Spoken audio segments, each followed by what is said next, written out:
I start off at the very beginning. The first thing I like to do is get the director's idea. Does he want it? Does she want it stylized? Do they want it era appropriate? Are they going with a certain color scheme? That sort of thing. And I start researching the era. And I don't make things that are exactly like that, but that refer to. It's one of my favorite. 1910, turn of the century, La Belle Epoque. It's when they go from very corseted and restrictive clothing to more free clothing. It's when women were becoming more emancipated. I look at other things to see what's already been done. I like to, especially if the director's going for something iconic, then I want to, pay tribute to that, but I don't want it exactly the same because my name's not Walt Disney. It depends what you have as well on stock. We had a lot of old 1970s, what we used to call peasant dresses. We took those and put on the Swiss Miss sash, and it totally changed the silhouette and turned it into typical 1910 wear. We're a big part. So the director in this production, he came in one day and said, I'd like for the park scene, I want certain colors, and for the supercalifragilistic scene, I want certain colors. And he started to describe the colors. So blues and greens and turquoise, like peacock colors. And then for the other one, it was like pink and orange and like tequila sunrise. Tequila? Sunrise colors. And so, and at first I had designed different outfits for the different scenes. I said, well, quickly running out of time. It's like, and there was quick change. They wanted to come in and go off again. And so why not make something that could be easily donned and then flip it around for the other scene. So that's what we did. And we were lucky enough we were able to coordinate those with some of their basic dresses. So they all had a basic outfit, and then the long vests that had, that bit of waist up here. Same with the guys. For their vests, we just made little vests, long dress vests for the women. We use the same fabrics for the guys' vests as the ladies' vests.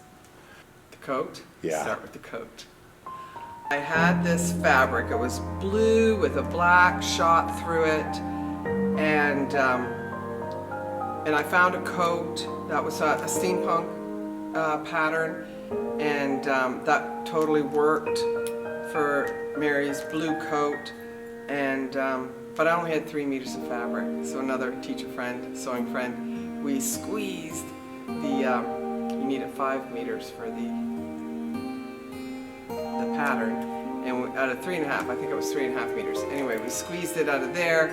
It was good that she was petite, otherwise we couldn't have done it. It had the scraps for just in our fabric stash of crushy velvety kind of thing. So that did the cuffs and the collar. It's amazing what 1/8 of an inch can do when you have 6 seams. It fit perfectly, but I forgot to take into account the mic pack. And when she put that on, then it was too tight, and Mary wouldn't have worn it too tight. It would have been too revealing. It would have bothered me every time I saw it. Every time she went on stage, it would have bothered me. Or I could take the hour and a half it took to take those seams out and do them again. Some I got a 1/4 inch extra out of, and it was just enough to make it a little bigger and make it work. She didn't wear sheer things. Her fabrics were very stiff and, of course, high neck, which was the style anyway. And not severe, because I think Mary always had a bit of a fashion sense to me. Other people may not have seen that, but I knew she did. And so it would be severe with a bit of a soft edge. Little Sid, she's so tiny that I was able to use little girls' dresses and then just embellish the crap out of it. It was just it was a lovely green, brushed cotton, light green jumper with a pleated bottom, drop waist, pleated bottom. And so we found cotton with lace on the bottom for the petticoat underneath, so that hung down a little bit.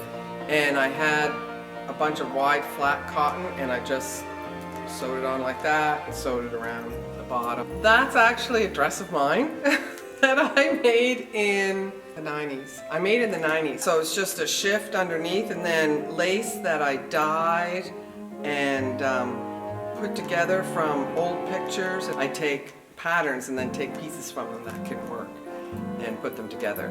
I made it based on that era.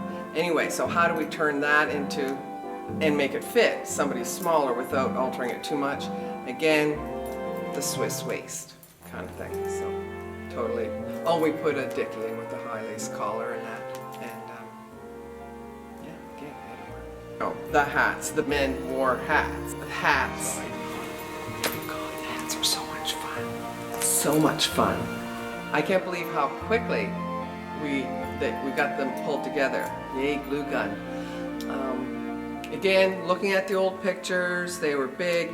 Those hats of the day, the crowns were actually quite big. They looked like birthday cakes on top of their heads, shape or silhouette wise. And the hats today aren't like that. They're all dome shaped. So what I did is I just used a lot of tulle and organza and created the illusion. It's all about illusion. I wrapped it around a bunch, big bow, glued that all on, and glued a bunch of, embellishments, feathers, dead birds and stuff.